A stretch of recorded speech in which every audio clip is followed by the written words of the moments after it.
बजे से मतदान शुरू हो चुका है, 5 बजे तक मतदान चलेगा और लोग लगातार सामने आ रहे हैं वोट डालने के लिए, मताधिकार का इस्तेमाल कर रहे हैं। इसमें कई वीवीआईपी वोटर्स भी हैं जो पहुंचे हैं और हमारे तमाम सहयोगी जुड़े हुए। सबसे बड़ी टीम हमारी मौजूद है, सृष्टि हमारी सहयोगी हमारे साथ जुड़ गई हैं। सृष्टि, देखिए धीरे धीरे हम देख रहे हैं कि बिल्डअप हो रहा है, अब मतदान का जो प्रतिशत है वो धीरे धीरे बढ़ने लगा है जिसकी उम्मीद की जा रही थी। बिल्कुल सुजाता, अंजलि, जैसे आप लगातार बता रही है कि 32% के ऊपर जो है वो मतदान पहुंच चुका है और सुबह हमने आपको तस्वीर दिखाई थी कि 8 बजे के पहले ही तमाम जो मतदाता हैं वो पहुंचना यहाँ पर शुरू हो गए थे। जामनगर में इस वक्त हम मौजूद हैं, लेकिन आपको बताएं कि उस तरीके की कोई बहुत लंबी कतारें आपको देखने को नहीं मिलेंगी। धीरे धीरे करके लोगों का आना जाना यहाँ लगातार जारी है, लेकिन आसपास के भी जो बूथ है वहां पर भी हम गए, वहां की भी तस्वीर देखी, लेकिन लमसम तस्वीरें ऐसी ही है। बहुत ज्यादा लोग आपको लंबी कतारें यहाँ पर देखने को नहीं मिलेंगी। थोड़ा सा और भीतर जाएंगे तो वहां तक कुछ लोग वोट कास्ट करने के लिए भी पहुंच रहे हैं और धीरे धीरे करके लोग आ रहे हैं, अपना मतदान करते हैं और यहां से रवाना हो जाते हैं। इस तरीके की तस्वीर हमें जामनगर में देखने को मिल रही है। और अगर आप जिस तरीके के लोगों के विश्वास की बात करें या जब लोगों से हम बात करते हैं तो उन तमाम, चाहे वो विकास के मुद्दे पर बात कर रहे हो, क्योंकि गुजरात की जनता भले ही इससे पहले आप तमाम सभाओं में जाएं, हो सकता है वो खुलकर ना बोले, लेकिन आज वोटिंग का दिन है और आज के दिन वो यहाँ लगातार खुलकर बोल रही है।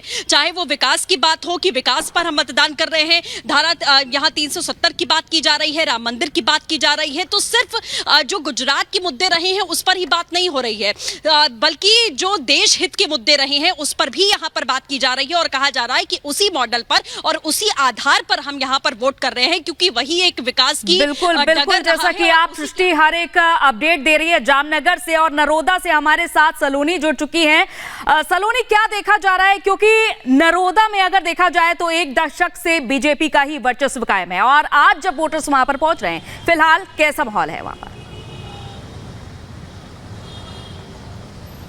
अंजलि, यहाँ पर प्रधानमंत्री की रैली होने वाली है। कुछ ही देर में 3:30 बजे रैली शुरू होगी और दूसरे चरण में यहाँ चुनाव होने वाला है। लेकिन हम रैली की जो तैयारी चल रही है उसकी तस्वीरें जरा दिखा दें। नरोदा गांव है ये और यहाँ से 50 किलोमीटर का रोड शो निकालने वाले हैं प्रधानमंत्री।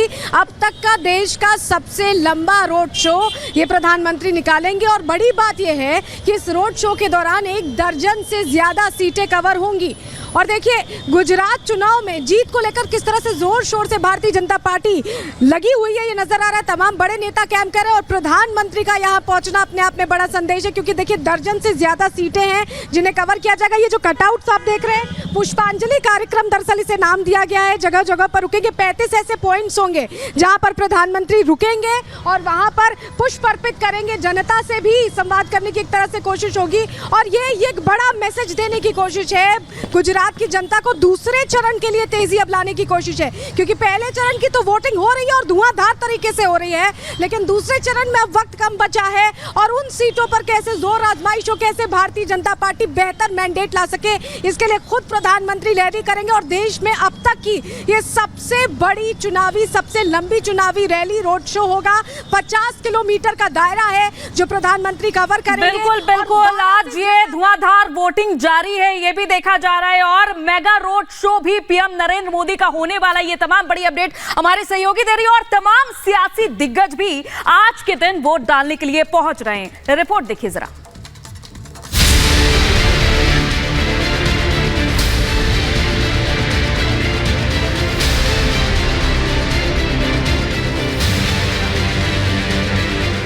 गुजरात में पहले चरण का घमासान जारी है। आम हो या खास भी वोट डालने के लिए घरों से बाहर निकल रहे हैं। बीजेपी कांग्रेस के दिग्गज नेताओं ने भी अपना वोट डाला और लोगों से भी वोट डालने की अपील की। गुजरात के गृह मंत्री हर्ष संघवी ने सूरत, रेवाबा जडेजा ने राजकोट, पूर्व मुख्यमंत्री विजय रूपाणी और उनकी पत्नी अंजलि रूपाणी ने राजकोट में अपना वोट डाला। बीजेपी प्रदेश अध्यक्ष सीआर पाटिल ने सूरत, तो मंत्री कनुभाई देसाई ने वलसाड और पूर्णेश मोदी ने सूरत में अपना वोट डाला और बीजेपी की बड़ी जीत का दावा किया। एक टीम गुजरात के तौर पे आगे गुजरात को बढ़ाया है। इसी तरह से 2022 से 2027 के लिए गुजरात के नागरिक मोदी जी के साथ आगे निकल चुके हैं। गुजरात की जनता के साथ पार्टी का लगाव और जुड़ाव है हमारी पार्टी जनता की अपेक्षा, आकांक्षा, सपनाओं को हर बार पूरा करती है, इसलिए एंटी इनकम्बेंसी नहीं है। कौन सा फैक्टर जीतता करेगा? विकास का फैक्टर और मोदी जी पर भरोसा। को जिताने के लिए कोई भी जो हम चाहते हैं उसको जिताने के लिए कितनी सीट आएंगी इसे बनकर कितनी सीट आएंगी आपको क्या लगता है? आज ऐसा कोई इंटरव्यू नहीं दे सकता। विश्वास और विकास यात्रा का जो विश्वास रहा है और खास करके केंद्र का जो नेतृत्व है, हमारे माननीय प्रधानमंत्री नरेंद्र मोदी जी के प्रति लोगों का एक विश्वास है, तो वो इस बार भी टू बी कंटिन्यू होने वाला है। हम 2/3 सीटों के साथ आगे बढ़ेंगे। 150 प्लस सीटों का जो टारगेट है वो डेफिनेटली अचीव होगा। बीजेपी प्रदेश उपाध्यक्ष महेंद्र सिंह सरवैया और मोरबी से बीजेपी प्रत्याशी कांतिलाल ने भी अपना वोट कास्ट किया। अमरेली से कांग्रेस प्रत्याशी परेश धनानी साइकिल पर सिलेंडर लेकर वोट डालने पहुंचे। महंगाई को लेकर बीजेपी पर निशाना साधा तो तापी सीट से कांग्रेस के दिग्गज नेता पूरा भाई गावित ने भी अपना वोट डाला। मुझे लग रहा है कि भाजपा की विफलताओं से आज गुजरात में हाहाकार है, तो आज इन समस्याओं से मुक्ति पाने के लिए मैंने वोट किया है। मैंने सुबह उठ के वोट दिया है। मेरा वोट वो महंगाई को हराएगा, मेरा वोट वो मंदी को भगाएगा, मेरा वोट वो बेरोजगार युवाओं के लिए नई सरकार में रोजगार के दरवाजे खोलेगा। 4 टर्म से विधायक तरीके में चुन के आता हूँ और मुझे अभी भी विश्वास है कि मुझे मेरा मतदाताओं है उनको विश्वास है, मतदाताओं में उत्साह है, इसलिए मुझे ऐसा विश्वास है कि 5वीं टर्म में भी मुझे जिता के वो असेंबली में भेजेगा। पहले चरण में 89 सीटों पर 788 प्रत्याशियों की किस्मत आज ईवीएम में कैद हो जाएगी। सभी नेता अपनी अपनी जीत का दावा कर रहे हैं। Bureau report, Republic Bharat. बिल्कुल, देखिए तमाम कुछ लोग इस वक्त हमारे साथ में जुड़ चुके हैं, बुजुर्ग हैं, उनसे हम बात करना चाहेंगे। वोट देकर बाहर निकले, सबसे पहले आप लोग दिखाइएगा, वोट देकर आप जो बाहर निकले हैं अपना चिन्ह दिखाइएगा। दादी आप भी दिखाइए, आपने वोट दिया ना अभी?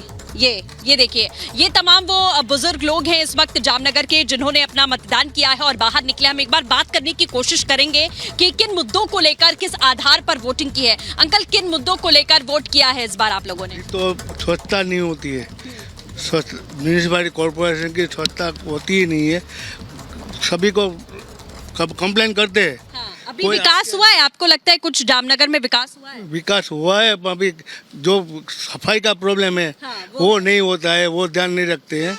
सब जगह वैसी हालत है। अच्छा। और आंटी आपसे जानना चाहेंगे किन मुद्दों को लेकर आप लोगों ने वोट किया है इस बार?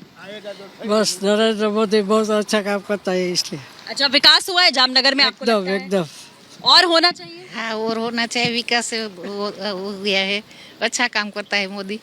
अच्छा, उसी के आधार पर वोट दे रहे हैं? हाँ, बिल्कुल, देखिए कुछ लैंग्वेज बैरियर भी है। तमाम ये बुजुर्ग लोग हैं जो यहाँ पर पहुंचे, उन्होंने वोट कास्ट किया और उसके बाद अब सभी जा रहे हैं। बहुत ज़्यादा भीड़ नहीं है, जैसा मैंने आपको बताया। भीतर चल के भी आपको तस्वीर हम दिखाने की कोशिश करेंगे। और भी कुछ लोग हैं जो मतदान करके बाहर निकल रहे हैं। मैम, आप लोगों ने वोट कास्ट किया है, किस आधार पर वोट दिया है इस बार?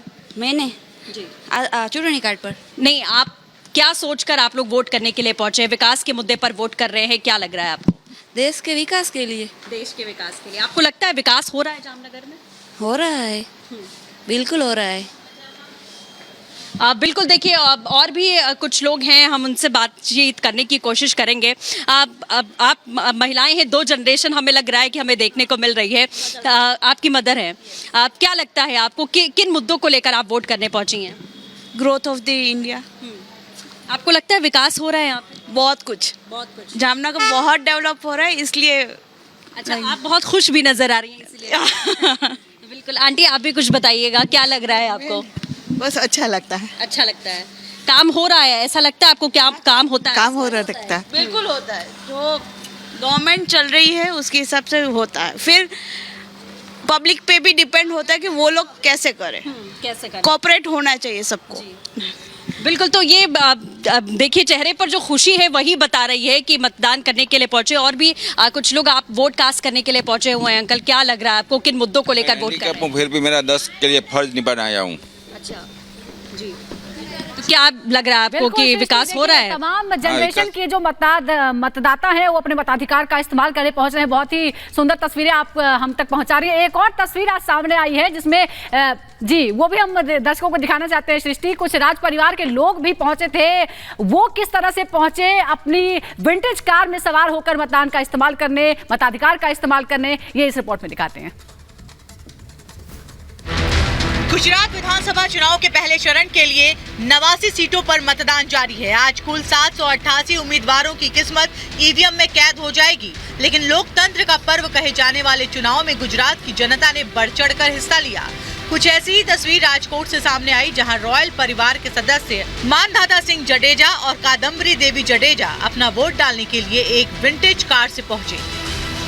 मतदान हमारे स्वयं के प्रति, एक दूसरे के प्रति, हमारे देश और विश्व के प्रति हमारी प्रतिबद्धता की अनुभूति है। बैलेट बुलेट से भी ज्यादा ताकतवर है।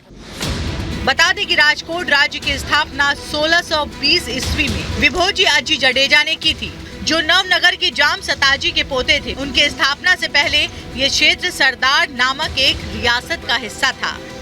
आजकल राजकोट गुजरात राज्य का चौथा सबसे बड़ा शहर है।